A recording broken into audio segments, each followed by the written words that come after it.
we started with a view of saying we'd like to take any piece of real estate in this world, standardize it, and enable consumers to buy it online. And that could be anything. Of course, hotels is a bigger problem that we started solving for. And hence, whenever a lot of our hotel partners used to ask, what do you guys do? We used to say, our job is to make sure you make more returns per square feet at your hotel. So that's sort of the overlying principle. In terms of what we do, I'll give you some very interesting examples. On an average, utilization percentages for decent properties which are doing well would be around 55 to 60%, and properties which are not doing well, which is 80% of the properties in the unbranded segment, would be owners who are rich, like who are HNIs, would have a few $1 million in net worth, and they would buy these assets, for one of those things, beti ki shadi, bhatija, one of these things, right? Jaideep knows this very well.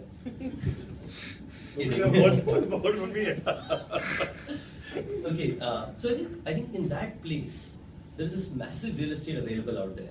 And as many of you would understand real estate, you would see that with the number of rooms going up, funnily at some point of time it is this curve, right? Where with the number of rooms, the rents keep going up, but at some point of time it flattens out. That more number of rooms doesn't mean proportional increase in rentals. So it doesn't make sense to rent out a 11-room property because more often than not, nobody will take it, and then there are other issues around.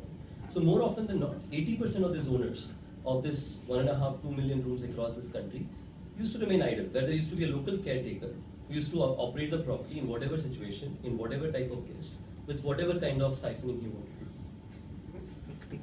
In that process, what we were able to do was enable technologies to ensure the supplier, wherever he was, could control what was happening at the asset.